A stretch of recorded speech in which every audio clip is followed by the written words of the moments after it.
primal wound theory, this is approaching the part where I'm really straying out of my lane because I am not a transracial adoptee. But let's just learn about it a little bit and then uncover it through the perception of the tropes that we've been talking about. So primal wound theory is a theory that being separated from your birth parent, your gestational parent, is traumatizing and has long-term effects, even if you don't remember the physicality of being separated from that parent. Now, what seems to be at hand when you look at the symptoms of it it's a really great way for one of the first narratives of transracial and for even monoracial adoptees to give some voice to their ambivalence about being adopted and having to straddle this line between knowing that they had an origin outside of the biology of their parents. So one of the really convenient things about primal wound theory is instead of saying, hey, mom and dad, I have feelings, negative feelings about being adopted. And instead of risking the fragility of your parents, you can put that on whoever chose to separate you. You can put that blame on the gestational parent.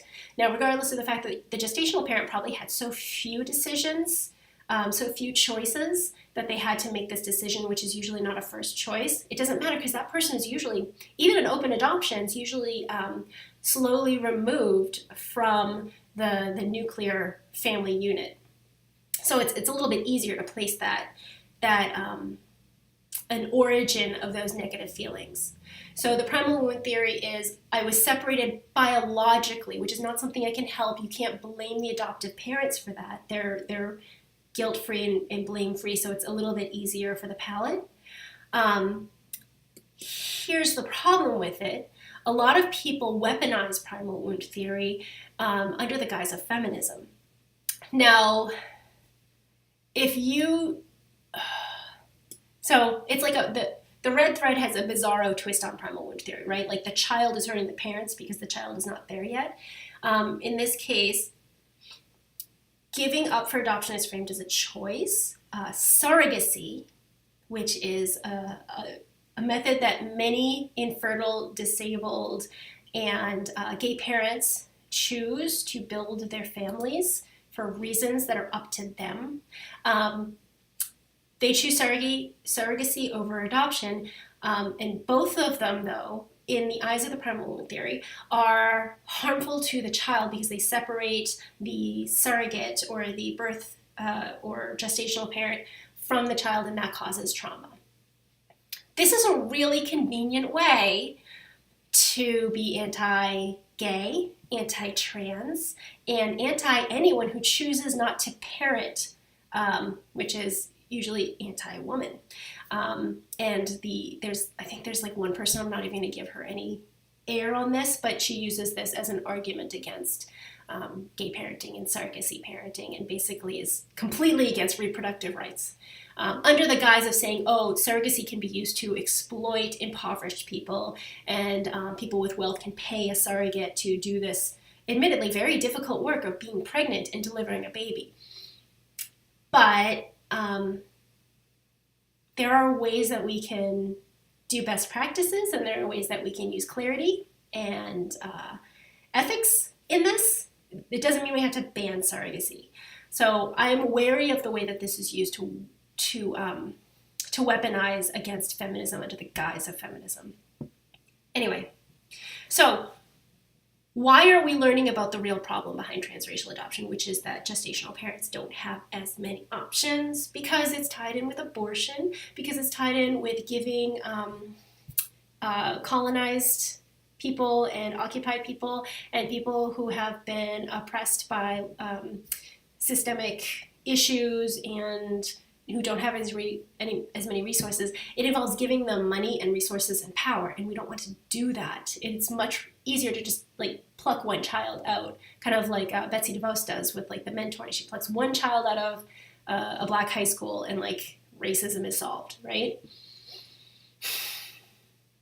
We'll fix racism. Give me 48 hours. Hold on. Okay. There are antidotes to these stories. The small little some stories that kind of disrupt that narrative. Um, we have a book list on family constellations, which normalizes families. In that book list is my favorite, by Sarah Leary and Tien Lang. And in it, family is a family is a family, which is very hard to type. But at the end, you see that a foster child is a real child when someone's like, oh, which ones are your real children? Which is just gross. But it is something that people actually ask. I'll have to tell you an anecdote later. Anyway, so How Nivi Got Her Names by Laura Deal is Inuit by Inhabit Media. It's set in an Inuit community, and they have, I can't remember what it's called. They have an adoption system where if a couple wants a child and is not able to biologically reproduce, a child will be provided to them. I don't know exactly how that works. It sounds a little weird, but the idea is it's reciprocal, and that family is a part of their family. Their family's just expanded, and it's an expansive, supportive, community-building thing. Key is they're staying within their community, right? There's more legislation, not enough, working towards keeping Indigenous people adopted by people within their community and their tribe, because that is an issue, and that is a way that we break apart and take power away from people, is by taking their children. Again, genocide. Another book that I actually got for free from the publisher, I don't know why they sent it to me because it's for teenagers. It's a little dark, and he does a really good job, because if you've ever been to Worcester, you can taste Worcester when you look at this picture. So by Jarek Krozowska, I think that's how you're pronouncing it, and he is a kinship adoptee. He was adopted by his grandparents, and it goes through his ambivalence about this. He doesn't sugarcoat it, right? He also doesn't demonize his mother, and he doesn't demonize his grandparents. This is something that happened because drugs and poverty and sexism and all of these other issues, and this is how it turned out. And he's okay. He's a person. Life was hard and life was easy. He was wealthy. He was white. But, it's something that it gives a little bit more dimension, and it's actually a person who was adopted talking about their experience.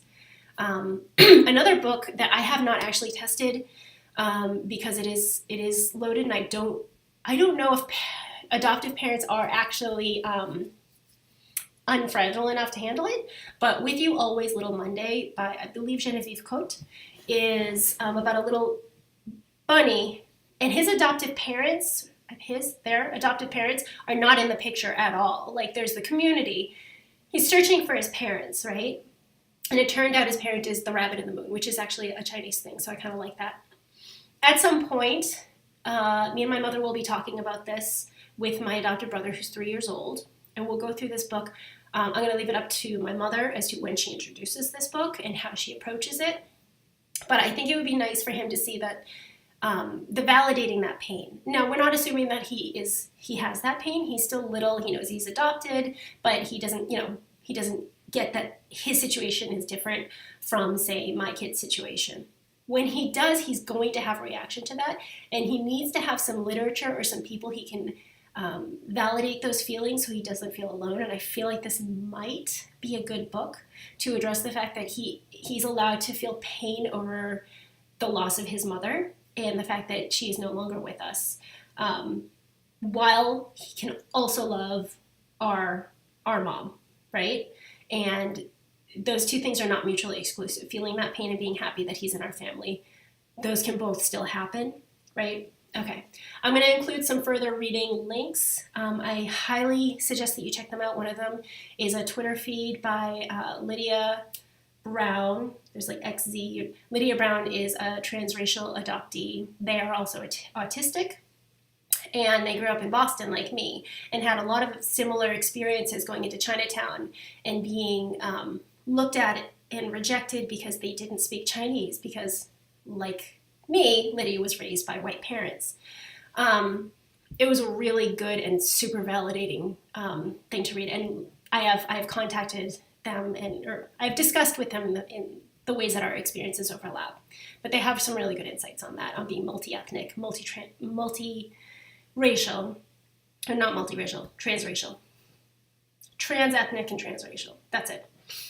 There's also, Liz Laddie has a couple of articles. There's another article about why some why some adopted children do not celebrate National Adoption Day, how it's like a party thrown about them without them, which speaks of some pain, and a good article on Jezebel by Monica R. I wouldn't usually don't expect that kind of depth from Jezebel, but and then you have an unpolished book list that I just kind of threw together, where I info dump a lot of the savior tropes, not just transracial adoptees, but white saviors and even child saviors of the elderly, and yeah, stuff like that. That kind of that savior dynamic.